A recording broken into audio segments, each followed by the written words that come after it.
Paz de Cristo, estimados hermanos, me da gusto de que nos reciban a través de este medio, ahí en su reunión familiar, su culto familiar. Reciban un caluroso saludo de la familia Morales Correa, la familia pastoral de la iglesia número 38.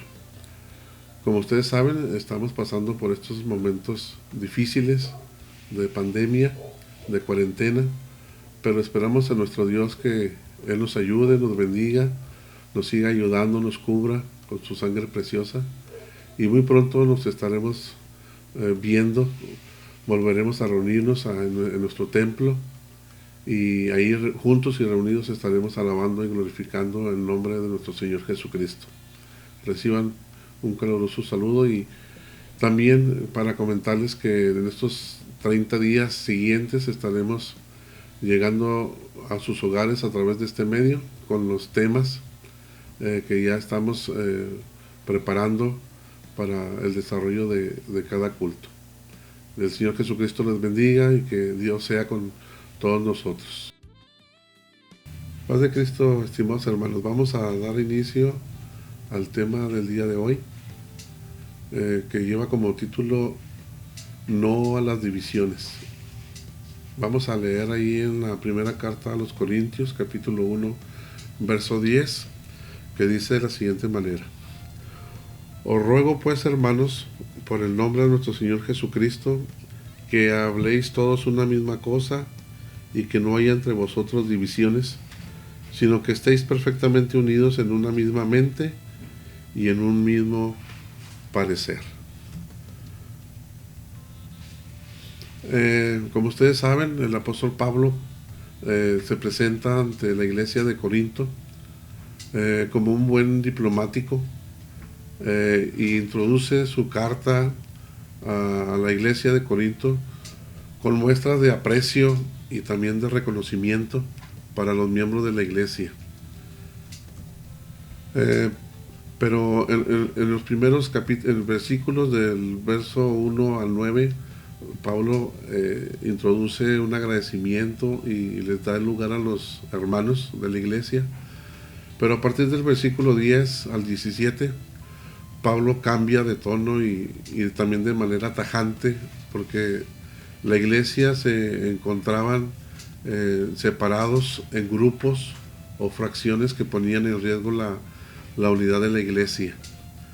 ¿Por qué razón? Bueno, algunos de ellos tenían como partido, como principio, aceptar a los líderes de su tiempo, y se reunían en grupos, y eso causaba esa división entre ellos, y esa fue la causa por la cual Pablo les escribe esta carta, preocupados por la situación que estaba pasando la iglesia. También Pablo les hace mención, les llama la atención que los muchos problemas tratados, porque no solamente el asunto de la división era un problema, sino que eran varios los problemas que se trataron, ¿sí? La división fue presentada en primer lugar, o sea que ese fue el primer punto importante que Pablo iba y quería tratar con la iglesia.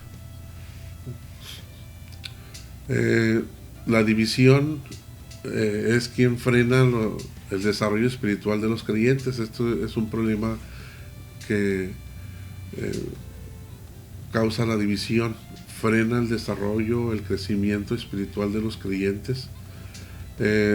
Sabemos que en las iglesias hay gente madura, hay gente no madura también, recién bautizada, recién convertida. El creyente maduro sabe que la exhortación, como Pablo la utiliza en los primeros textos, pues es de tipo fraternal y en el nombre de Jesucristo. Cuando una iglesia atraviesa por problemas entre hermanos o pleitos entre hermanos, no se habla de otra cuestión que el de la división. Y esto pues es una situación difícil de comprender.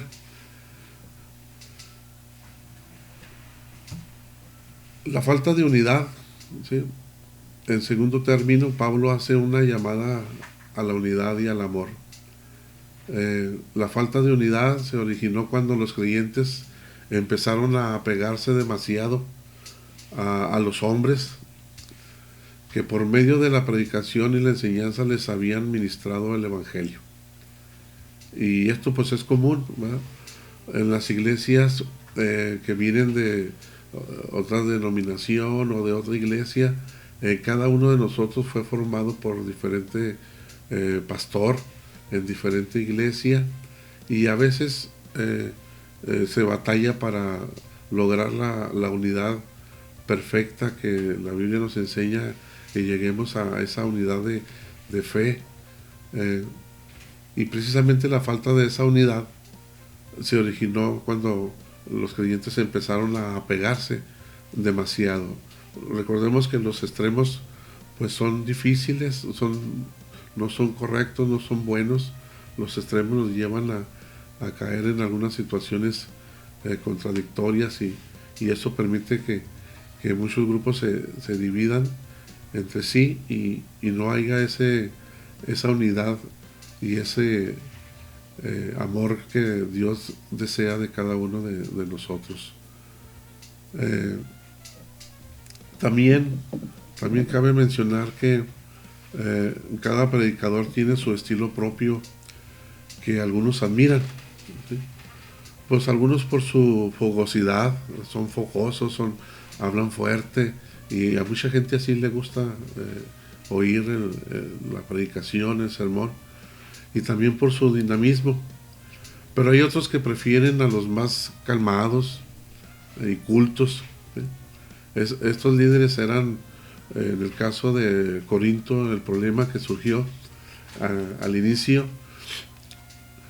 eran precisamente estos líderes como Apolos, Pedro, Pablo y también Cristo, ¿sí? Y no que ellos eran líderes buenos, ¿verdad? Que tenían su estilo y todo lo demás, pero el problema no tan solo eran los predicadores, sino los creyentes que los seguían. Lo malo de las divisiones, en este caso, es que a veces que los hermanos inocentes se pierden, influidos por líderes aprovechados de su inmadurez, y mayormente cuando se trata de nuevos convertidos.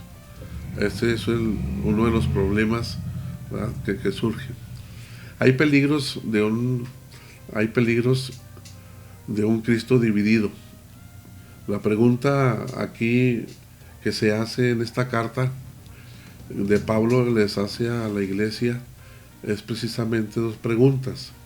La primera de ellas consta y les pregunta y les dice que ¿está Cristo dividido? Y precisamente ahí San Pablo les hace y les explica que Él no murió por los creyentes. Pablo no fue crucificado por ellos, sino nuestro Señor Jesucristo es el vínculo de nuestra fe y de nuestra esperanza y de la vida eterna. Y esto es interesante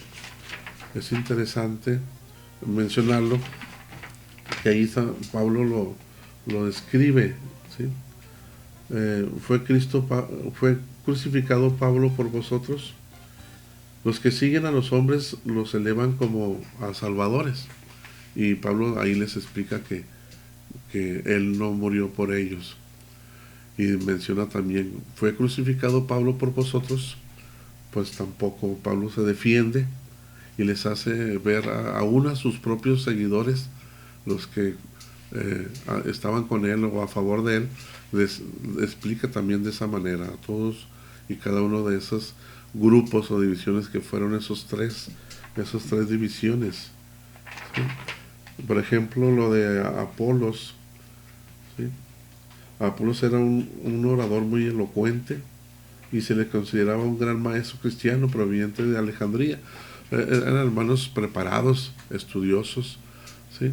El otro grupo eran los de Pedro, el apóstol Pedro, que era más judaizante y pues guardaban guardaban la ley de Moisés. Otros más preferían ser leales a Pablo. ¿Por qué razón a Pablo? Porque Pablo fue quien fue el fundador de la iglesia de Corinto. Y el cuarto grupo se autollamaban los de Cristo. Se creía que eran los más, los más espirituales. Ellos se consideraban muy espirituales y se consideraban que ellos eran los más fieles. Pero el apóstol Pablo hace mención que con ellos fue con quien batalló un poquito más referente a la división que se estaba presentando en ese momento en la iglesia de Corinto. Veamos enseguida en el punto 3 los peligros de un Cristo dividido. Y Pablo ahí censura precisamente a aquellos que despreciaban el mensaje cristiano por su sencillez y simplicidad. Se habían dividido los grupos por la elocuencia de Apolos, por la manera de enseñar diferente, ¿sí? Pero Pablo aquí defiende precisamente el mensaje cristiano por su sencillez y su simplicidad. Y se apoyaban en predicadores con mentes más filosóficas, ¿no? Estaban allá en Atenas. La predicación apostólica, decía Pablo, que está fundada en el poder de Dios antes que en la sabiduría humana. Pablo defendía mucho mejor esto, ¿verdad? Dándole a conocer a la iglesia que no se dejara engañar, no se dejara desviar del verdadero evangelio cristiano, del evangelio puro, de la sana doctrina, y que no se fueran por fábulas o filosofías, sino la sencillez del evangelio, ¿verdad?, de salvación, que es quien lo presenta. Y bueno, para concluir, hermanos, diríamos lo siguiente: las divisiones siempre las ha habido y siempre las habrá. Pero lo más triste de las decisiones o de las divisiones en la iglesia o en las iglesias es la pérdida espiritual de los hermanos que por causas mencionadas a veces dejan la iglesia y por conclusión no se congregan ni con los no divididos ni tampoco con los divididos. O sea, ni en un lugar o en otro, sino que se desvían y se pierden. Esas son las causas y los motivos que nosotros debemos de tomar en cuenta, de estar al pendiente, de estar velando, de estar orando por nuestros nuevos hermanos, y también por los que ya tenemos tiempo en el camino, que no seamos a caer como piedra de tropiezo, ni tampoco por el conocimiento que hemos obtenido, los que son profesionistas, etcétera. Creo que el corazón de cada uno de nosotros debe de estar centrado y nuestra fe también en lo que es nuestro Señor Jesucristo para salvación, y que el nombre del Señor Jesucristo sea glorificado siempre en cualquier ámbito. Muy bien, con eso terminaremos el día de hoy. Esperamos que Dios nos siga compartiendo de su palabra a través de este medio, y primeramente nuestro Señor Jesucristo. Nos estaremos viendo la próxima semana, hermanos. Que el Señor Jesucristo les bendiga, los amamos, los extrañamos también, y esperamos que muy pronto estemos reunidos alabando y glorificando al Señor como nos gusta hacerlo. Dios les bendiga y saludos a todos.